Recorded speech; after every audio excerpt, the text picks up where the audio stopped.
child spread Juan's tilma on the ground.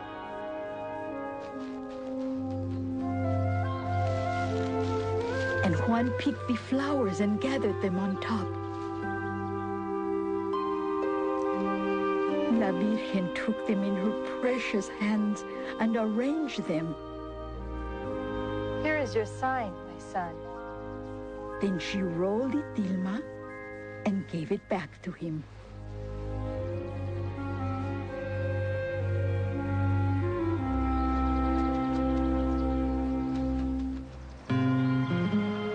Your Excellency, sir, I have carried out your orders. I have brought you a sign. Please, take it.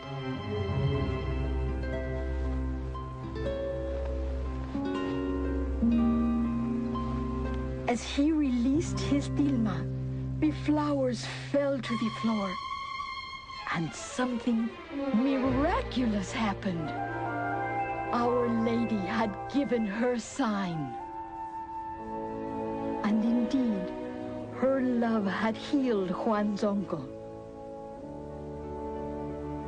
La Virgen of Tepeyac soon became known as Our Lady of Guadalupe, and her sacred house was built. Juan Diego took care of it until the day he died.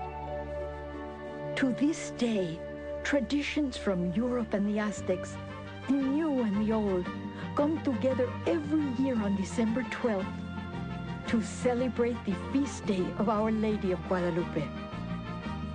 Their survival together testifies to the miraculous and healing love of Our Lady. But none of this would have been possible without Juan Diego's love. He had to believe in the power of his love for his mother.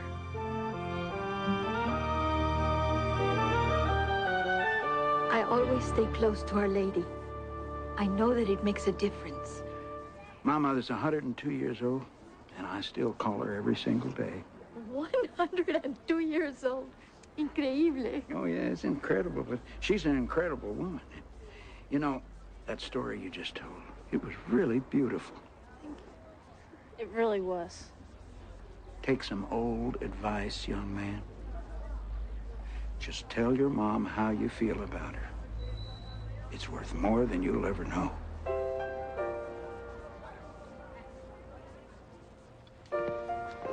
Hello! Don't forget to set a place for the dog. Well, Michael must be running late. Actually, Mom, I thought maybe now would be a good time to make my Mother's Day presentation. Mother's Day presentation? Sit down. Oh. Come on, sit down. Exciting.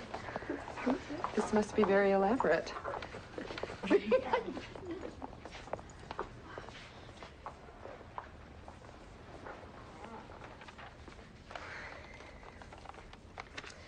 Mother's Day is a really great day for me because I have 3 moms.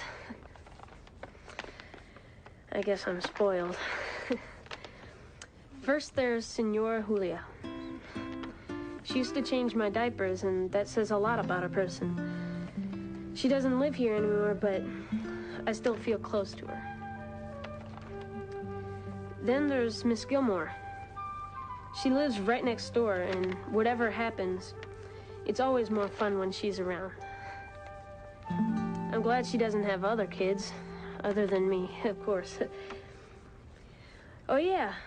Then there's Mom. She lives here with me, and I love this house because my mom is here.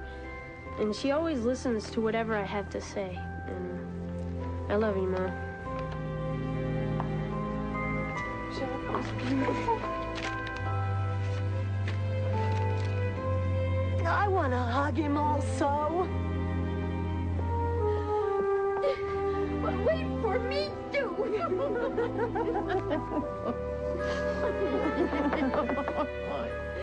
Is this a bad time? Michael, welcome. Hi everyone. Hi, Michael. Excuse me, do I know you? Hey there, boy. The front door was open a crack, so I just let myself in. I hope that's okay. No, I'm glad that you did. Please, you remember Wanda? Oh, yes, And you've met the family dog. And this is our dear friend, Julia Hinojosa. Pleasure to meet you, ma'am. It's my pleasure. Mom, before we eat, I've got something else to give you. Must be my lucky day. Don't get too excited. It doesn't really work.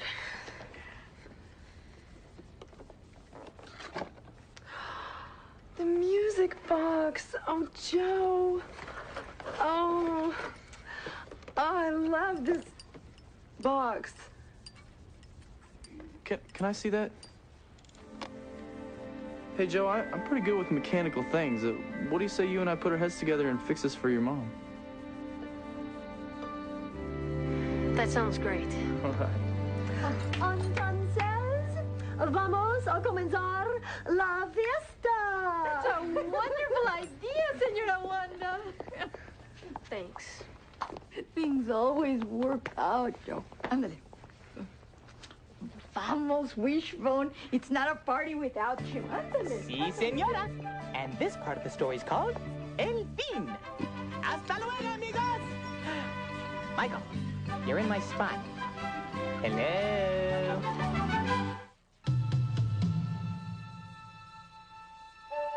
Un buen cuento es una obra de arte. That's Spanish. It means a good story is a work of art. I agree. But what about the reverse? Can a work of art tell a good story? You bet! Some of Mexico's greatest stories have been told through art, in mural form.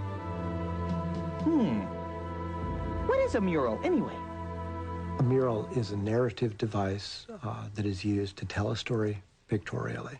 In other words, a mural is a big picture that tells a story, like the history of Tenochtitlan. Mural comes from the Latin word muris, which means wall. That's because murals are usually painted on walls. It might be a work of art that you need to walk along in order to see a progression of events, but it essentially moves you through time. With this mural, we were able to witness the legendary birth and early journey of the Aztec people. Ready? And action. To create a mural background for our story, we needed to film our actors in front of a big green screen. Our director had to have a strong visual sense. He had to imagine what the mural would look like as a background for this scene. All right, now, you want to be... After filming, we removed the green and placed in the mural. This is called a composite, and it looks pretty cool. Murals are an important part of Mexican culture and storytelling. If you want to learn more about Mexican literature and history, visit your local library. I'll see you at the biblioteca. That's library in Spanish.